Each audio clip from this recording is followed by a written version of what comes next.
চলতি বছরের ডিসেম্বর থেকে আগামী বছরের মার্চ মাসের মধ্যে আগামী জাতীয় সংসদ নির্বাচন অনুষ্ঠিত হবে বলে জানিয়েছেন অন্তর্বর্তীকালীন সরকার উপদেষ্টা ডক্টর মোহাম্মদ ইউনূস। তিনি বলেন, আগামী নির্বাচনে আওয়ামী লীগ অংশ নেবে কিনা সেই সিদ্ধান্ত দলটিকে নিতে হবে। এছাড়া নির্বাচনে কারা অংশগ্রহণ করবে তা নির্বাচন কমিশন সিদ্ধান্ত নেয় বলেও জানিয়েছেন নোবেলজয়ী এই অর্থনীতিবিদ। ব্রিটিশ সংবাদ মাধ্যম বিবিসিকে দেয়া এক সাক্ষাৎকারে তিনি এসব কথা জানিয়েছেন। অন্তর্বর্তী সরকার কত দ্রুত সংস্কার করতে পারে তার উপর নির্বাচনের এই সময়সীমা নির্ভর করছে, কারণ অবাধ ও সুষ্ঠু নির্বাচনের জন্য এসব সংস্কারকে প্রয়োজনীয় বলে মনে করেন ডক্টর ইউনূস। আইন শৃঙ্খলা নিয়ে প্রশ্নের জবাবে তিনি বলেন, গত বছরের একই সময়ের সাথে তুলনা করলে দেখা যাবে আইন শৃঙ্খলা পরিস্থিতি ঠিক আছে। তবে অধ্যাপক ডক্টর ইউনূস বাংলাদেশের বর্তমান দুর্দশার জন্য আগের সরকারকে দায়ী করেন।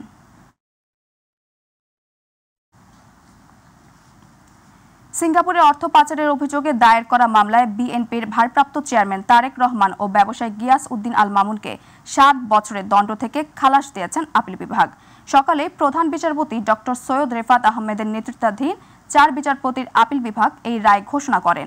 এই মামলায় রায়ের ঢাকা তৃতীয় বিশেষ জজ মোহাম্মদ মোতাহার হোসেন 2013 সালের 17 নভেম্বর তারেককে বেকসুর খালাস দিয়েছিলেন। আর গিয়াস উদ্দিন আল মামুনকে দেয়া হয়েছিল 7 বছরের কারাদণ্ড এবং 40 কোটি টাকার অর্থদণ্ড।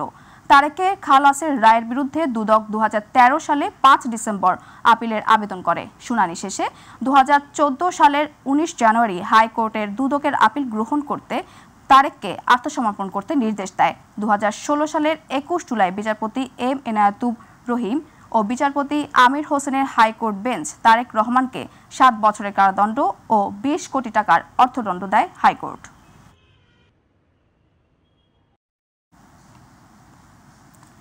বাংলাদেশে ঘটে যাওয়া ভয়াবহ জুলাই গণহত্যা ঘটনায় বিশ্ববাসীর সামনে তুলে ধরলেন জাতিসংঘের মানবাধিকার commission high commissioner Volker Turk.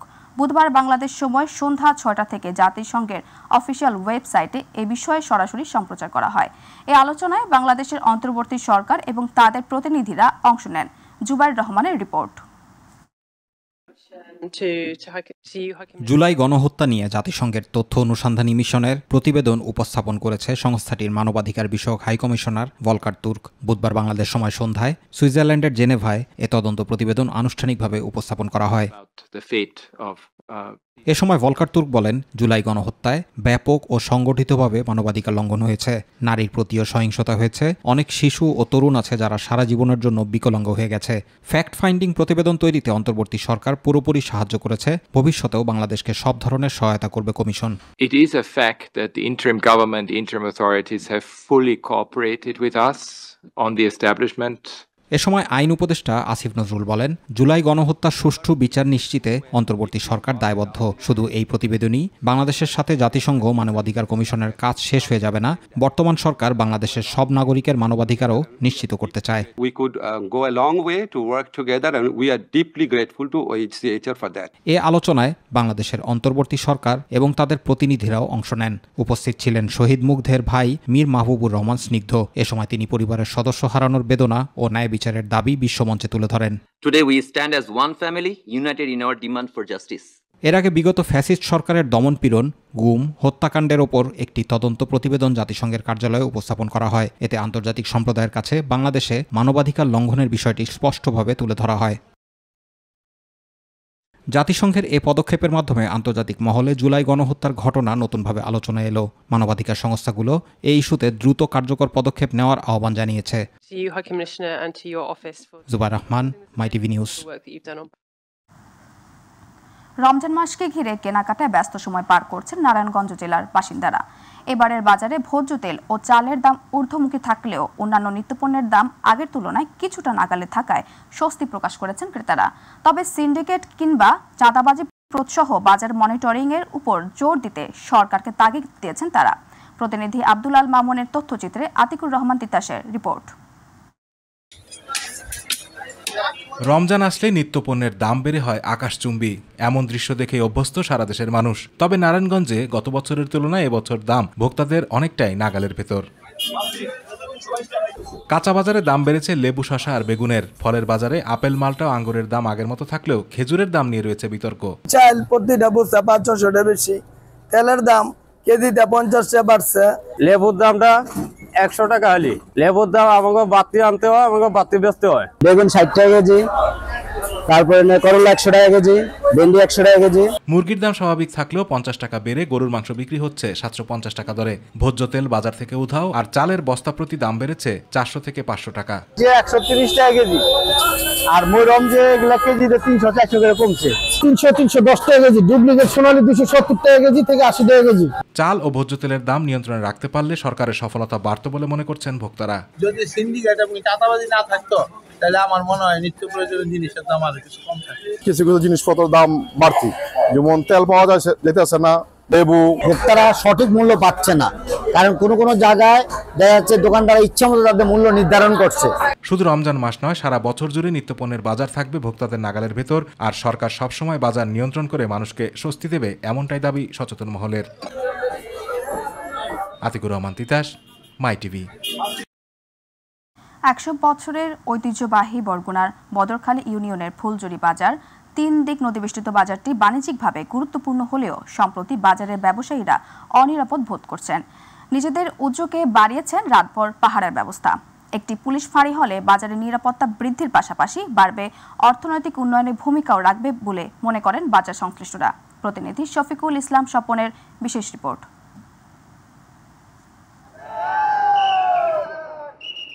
ঐতিহ্যবাহী বাজারটিতে সম্প্রতি বেড়েছে চুরি ডাকাতি ও ছিনতাইয়ের প্রকোপ, তাই রাতভর পাহারাও বাড়িয়েছে ব্যবসায়ীরা। ফুলজুরি বাজার ব্যবসায়ীদের অভিযোগ, নিরাপত্তা শঙ্কায় ব্যাহত হচ্ছে ব্যাংকের লেনদেন, প্রভাব পড়ছে বাণিজ্যিক কার্যক্রমেও। প্রতি রাতে পাহারা দিলেও আতঙ্ক কাটে না, জানালেন ব্যবসায়ীরা। ফুলজুরি বাজারটা একটা ঐতিহ্যবাহী বাজার, পুরনো বাজার।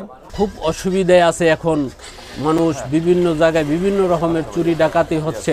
রাত্রে যে কোনো সময় একটা ট্রলার আইসা ডাকাতি করে নিয়ে যাইতে পারে, কারো কিছু করার থাকে না।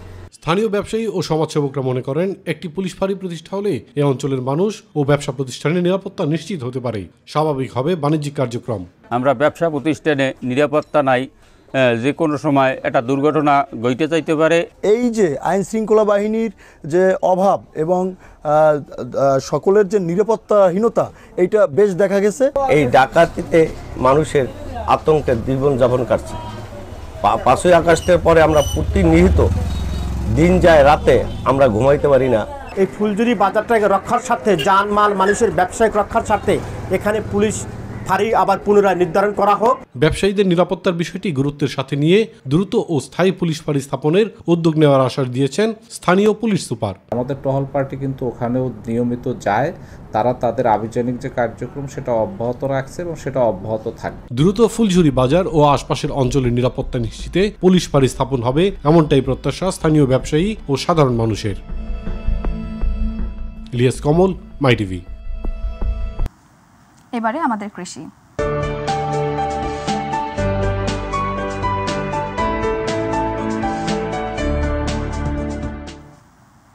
মুন্সিগঞ্জে আড়িয়াল বিলের মিষ্টি কুমড়ার খ্যাতি দেশজুড়ে।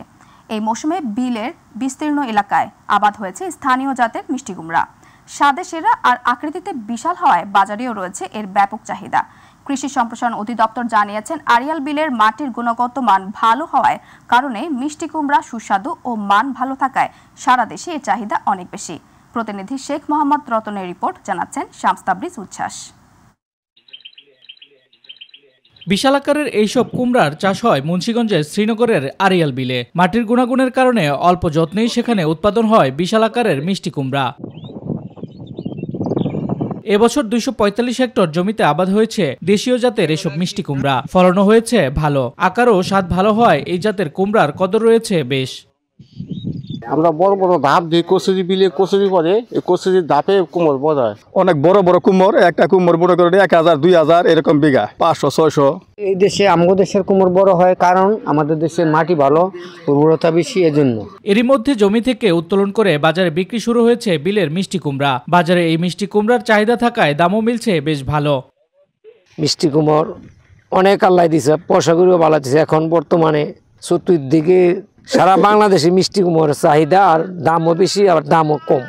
অনেক জায়গায় আমরা বিজনেস আমাদের এখানে, কিন্তু কাম হয় না, এত বড় হয় না। আল্লাহর এটা দান, তার এটা বাণী, বুঝছেন। ওই হুজুরের দোয়া করে গেছে যে আল্লাহ কত বড় তুমি এই বিলে দিতে পারো। ওই বিলে তার দোয়ার থেকে আমরা এই বুড়া আমল থেকে কইতাছি, ওখান থেকে আমরা পাইতেছি।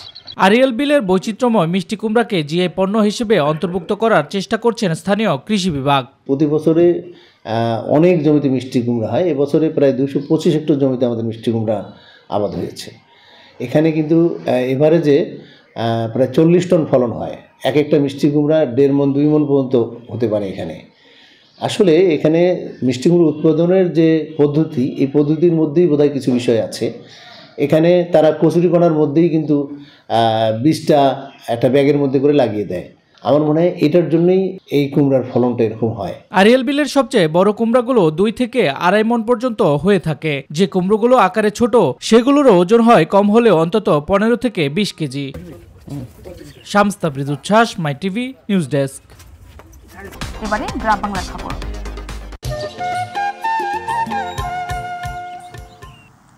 ফরিদপুরে বোয়ালমারীতে পুলিশ ও সেনাবাহিনীর যৌথ অভিযানে মাদক, পিস্তল, সামরিক অস্ত্রসহ বেশ কিছু অপরাধমূলক সরঞ্জাম উদ্ধার করা হয়েছে।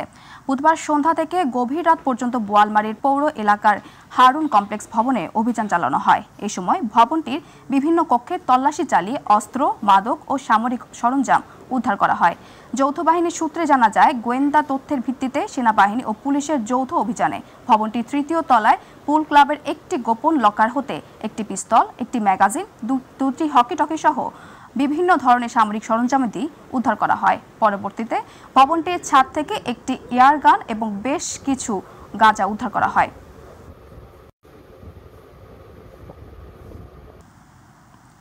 টাঙ্গাইলের ঘাটাইল উপজেলার কর্মরত ইলেকট্রনিক ও প্রিন্ট মিডিয়ার সাংবাদিকদের নিয়ে ঘাটাইল থানা অফিসার ও ফোর্সদের সমন্বয়ে ইফতার মাহফিল অনুষ্ঠিত হয়েছে।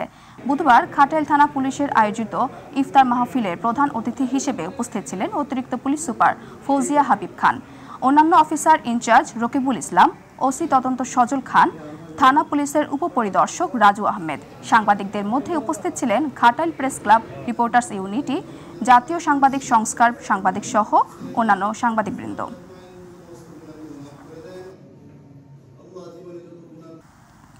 প্রশ্নবৃদ্ধ কমিটি নিয়ে বিভেদের কারণে বৈষম্য বিরোধী ছাত্র আন্দোলনে যশোরের বাঘারপাড়া উপজেলা শাখার একাংশ নেতাকর্মীদের পদত্যাগপূর্বক সংবাদ সম্মেলনে অনুষ্ঠিত হয়েছে। বুধবার অফিসার্স ক্লাবে উক্ত কর্মসূচি অনুষ্ঠিত হয়েছে। উপজেলা শাখার যুগ্ম আহ্বায়কের অভিযোগে তিনি জানান, মাদকাসক্ত জেলা আহ্বায়ক রাশেদ খান তিনার মন করা কমিটি প্রদান করার কারণে উপজেলা শাখার নেতৃবৃন্দ উপস্থিত হয়ে অবাঞ্ছিত ঘোষণা সহ কমিটি থেকে পদত্যাগ করেন। জেলা আহ্বায়ক বাগারপাড়ায় না বৈষম্য বিরোধী ছাত্র জনতার আয়োজনে যশোরের বাঘারপাড়াতে মাদ্রাসার এতিম ও কোরআনের হাফেজদের উপস্থিতিতে ইফতার পার্টি ও দোয়া মোনাজাত অনুষ্ঠিত হয়েছে। বুধবার উপজেলা অফিসার্স ক্লাবে উক্ত কর্মসূচি পালিত হয়। সোহেল আরমানের সঞ্চালনায় সভায় প্রধান অতিথি ছিলেন উপজেলা নির্বাহী অফিসার শোভন সরকার, থানার নবাগত ওসি ফকির তাইজুর রহমান সহ দাপ্তরিক কর্মকর্তা ও বিশিষ্টজনেরা। কুষ্টিয়ার কুমারখালীতে পবিত্র মাহে রমজান তাৎপর্য শীর্ষক আলোচনা ও দোয়া ইফতার মাহফিল অনুষ্ঠিত হয়েছে। বুধবার ফ্যামিলি কেয়ার হাসপাতাল অ্যান্ড ডায়াগনস্টিক সেন্টারের সার্বিক সহযোগিতায় হোগলা জেউতপাড়া এতিমখানা ও নুরানি হাফিজিদের মাদ্রাসার উদ্যোগে মাদ্রাসায় ও অনুষ্ঠান অনুষ্ঠিত হয়। সভায় অত্র মাদ্রাসার সভাপতি সিদ্দিকুর রহমান লালনের সভাপতিত্বে প্রধান অতিথি ছিলেন বাংলাদেশ জামায়াতের ইসলামী উপজেলা শাখার আমির আফতার উদ্দিন। অন্যান্যদের মধ্যে বাংলাদেশ জামায়াতের ইসলামী উপজেলা শাখার নায়েবে আমির আফজাল হোসেন, ইয়ুথ ডেভেলপমেন্ট ফোরামের চেয়ারম্যান আশিকুল ইসলাম চপল সহ অনেকে উপস্থিত ছিলেন।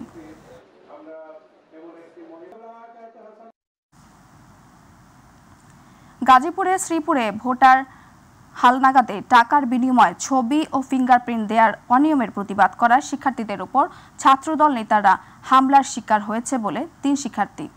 তিনি এই ঘটনায় শ্রীপুর মুক্তিযোদ্ধা সরকারি কলেজের ছাত্রদল যুগ্ম আহ্বায়ক সহ 4 জনের নাম উল্লেখ করে 20 থেকে 30 জন অজ্ঞাতনামাদের বিরুদ্ধে থানায় অভিযোগ দায়ের করা হয়েছে। এই বিষয়ে শ্রীপুর থানার ওসি জয়নাল আবেদিন মণ্ডল বলেন, অভিযোগ পেয়েছি, বিষয়টি তদন্ত করে প্রয়োজনীয় ব্যবস্থা নেওয়া হবে।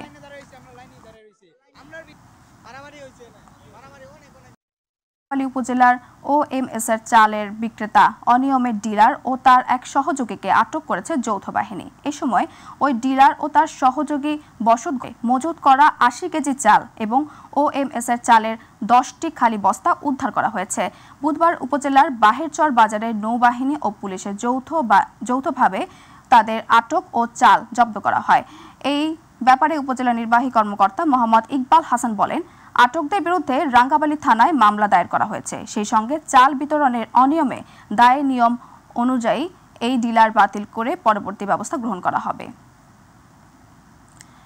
রমজানের দ্রব্যমূল্যের বাজার স্থিতিশীল রাখতে নরসিংদীর বেলাবোতে নিয়মিত বাজার মনিটরিং সহ অস্বাস্থ্যকর পরিবেশে খাবার তৈরি ও পরিবেশন, সয়াবিন তেলের কৃত্রিম সংকট তৈরি করে বাজারকে অস্থিতিশীল করা এবং মূল্য তালিকা না থাকায় অপরাধে 4 দোকানদারকে জরিমানা করেছে ভ্রাম্যমাণ আদালত। বুধবার উপজেলার বেলাবো বাজারে ভ্রাম্যমাণ আদালত পরিচালনা করেন উপজেলার নির্বাহী কর্মকর্তা এবং এক্সিকিউটিভ ম্যাজিস্ট্রেট মোহাম্মদ আব্দুল করিম এবং সহকারী কমিশনার ভূমি মোহাম্মদ আল আমিন হালদার। এই সময় সাথে ছিলেন কৃষি কর্মকর্তা মুহিবুর রহমান সিদ্দিকী, বেলাবো থানা অফিসার ইনচার্জ বীর মাহবুবুর রহমান সহ পুলিশের সদস্যবৃন্দরা।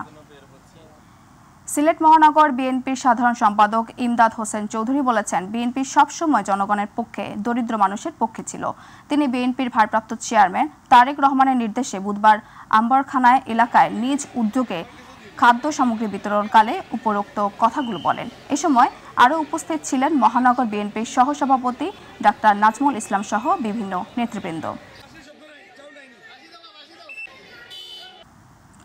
কারসাজি করে বেশি দামে পণ্য বিক্রি করে বাজার অস্থিতিশীল করার চেষ্টা করলে কঠোর ব্যবস্থা নেওয়া হবে বলে হুঁশিয়ারি দিলেন Chittagong city mayor doctor Shahadat Hossain.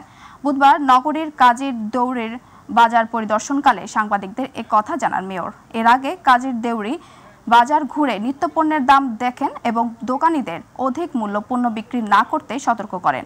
এ সময় খোলা সয়াবিন তেল 160 টাকা এবং বোতলজাত তেল MRP রেটে বিক্রির আহ্বান জানিয়ে অন্যথায় অভিযোগ পেলে সর্বোচ্চ আইনানুগ ব্যবস্থা নেওয়া হবে বলে জানিয়েছেন তিনি। আমরা যেটা ইনস্ট্রাকশন দিয়েছি সেভাবেই বলবৎ থাকবে। যতই বেশি দামে কিনুক না কেন তাদেরকে আমরা যে রেট ধার্য করে দিয়েছি কালকে সেই রেটে তাদেরকে বিক্রি করতে হবে, অন্যথায় আইন তাদের নিজস্ব গতিতে চলবে, তাদেরকে শাস্তির আওতায় আনতে হবে। জুলাই আগস্ট আন্দোলনে শহীদদের স্মরণ করে সাংবাদিকদের সম্মানে চট্টগ্রাম প্রেস ক্লাবের জুলাই বিপ্লব স্মৃতি মিলনায়তনে ইফতার ও আলোচনার সভার আয়োজন করেছে বাংলাদেশের শ্রমিক কল্যাণ ফেডারেশন চট্টগ্রাম মহানগর। বুধবার আয়োজিত সভায় ফেডারেশন কেন্দ্রীয় সহ সাধারণ সম্পাদক ও মহানগর সভাপতি SM লুৎফুর রহমানের সভাপতিত্বে এবং মহানগর সাধারণ সম্পাদক আবু তালেব চৌধুরীর সঞ্চালনায় এতে বক্তব্য রাখেন অধ্যক্ষ মোহাম্মদ নুরুল আমিন, চট্টগ্রাম প্রেস ক্লাবের সদস্য সচিব জাহিদুল করিম কোচি। এ সময় উপস্থিত ছিলেন মাই টিভির চট্টগ্রামের ব্যুরো প্রধান মোহাম্মদ নুরুল কবির সহ বিভিন্ন পর্যায়ের নেতৃবৃন্দ।